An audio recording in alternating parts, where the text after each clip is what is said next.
Welcome to Giggle vs. the Maelstrom Arena, Round 3, the Drome of Toxic Shock. Like the other videos in this series, we're doing the Maelstrom Arena on normal mode difficulty with my Nightblade Giggle. She's veteran rank 16 and has essentially veteran rank 14 gear. I've done this before with her at veteran rank 13 though, with a mix of gear. And that was kind of my inspiration for doing this video series, that normal mode is much simpler than veteran mode and can be a lot of fun. If you're blasting through veteran mode, then there's no point in doing normal mode. But if you're having real trouble getting through veteran mode at all, normal mode can give you a chance to at least see the mechanics that you're going to be up against and learn to deal with some of them. In the Drome of Toxic Shock, I should say, you're seeing several mechanics here at once.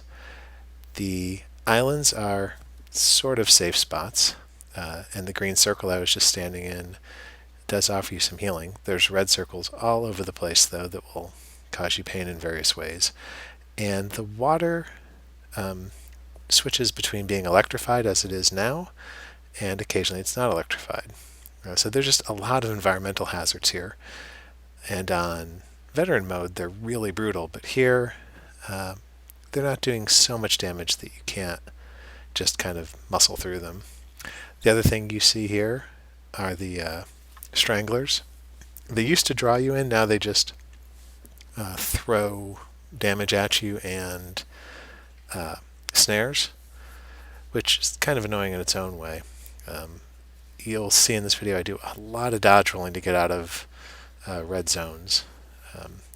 And actually the other thing you'll kind of see in this video is I do a lot of kind of random stuff. This is almost a great video on how not to do this round, because I kind of lose focus several times and it's questionable why I'm doing what I'm doing. But even with that, spoiler alert, I get through it just fine with no deaths. The deaths start later. Mostly what I'm relying on here is the Nightblade power siphon health. The advantage with that is not only does it do very nice damage against the enemies, it also costs very little magicka, so it's very efficient.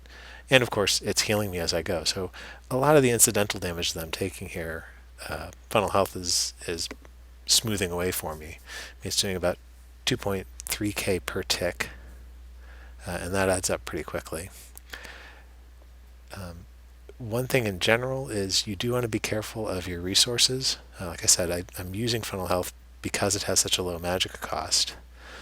But I also need to be careful of stamina, because getting slowed, needing to dodge roll, I keep winding up at low stamina, and if you wind up at no stamina, you're not able to break free or block certain attacks that you probably really want to.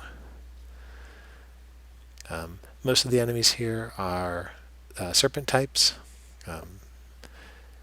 except for obviously the stranglers. A lot of them have range attacks, so you can't really find a safe spot in this arena, and that's generally true. But there are some melee mobs. The snakes are primarily melee, so you can do a little bit of kiting. It's just difficult with the water being electrified, because if you kite through dangerous terrain, then you'll be taking damage anyways. That's preferable, of course, to standing in cone attacks and the rest, but with the attacks coming at you from all directions, it can be kind of hard to maintain your situational awareness. And then you've got enemies like the hags, who actually retain their draw-in effect, so they can pull you around the map. And you want to be careful when that happens, because that's usually setting you up for some additional damage. If they draw you into the water, you'll start taking the lightning damage. Or if they draw you into a pack of mobs, you'll start taking a lot more. But for the most part, Healing Ward is seeing me through hit point wise. What funnel health doesn't cover, Healing Ward will. Getting a little low on magicka at the moment, down to 24%, but I've got an unused potion. Things like Merciless Resolve there is nice too, because the big heavy attack it gives you doesn't draw much magicka. It's nice if you can to take out those stranglers, but apparently between rounds they don't count as valid targets. On the other hand, as you saw there, one shot and they went down. So they are really fragile. If you get a chance to target them, it's just when you're snared, it's hard to get in range. It's also easy to get distracted by things like the Lamia Queen showing up. And when she's using cone stuns like that, you want to break free because it's going to leave you taking damage for a long time. Now, the move you saw there was an ultimate into the Assassin's Will. The idea being the ultimate in question gives me 20% extra damage on my next attack. So I made sure the next attack was a nice heavy one. That's kind of a general thing you want to do with your build, of find powers that synergize well together. And I don't mean the kind of synergy where if one person uses a power, another person can activate a synergy to get a different effect. Obviously, you're solo, you can't do that. But find powers that complement each other, especially ones that increase your damage. A lot of the Maelstrom Arena is a DPS check, meaning the faster you can do damage, the easier the whole thing will be. There's a number of rounds where if you're not doing damage quickly enough, you'll get completely overwhelmed. This one, that's not so much the case. I mean, yes, there are mobs spawning. Yes, there's a snake chewing on me. But you can see I'm able to just kind of keep beating her down. My hit points are marginal, 27% there for a bit. But the idea is she's low enough that I've just gone into execute spam. I'm just trying to stay alive however I can at the moment. Once I'm better, back to execute. She's down. That's the end of the round. Or that's the end of the stage, rather.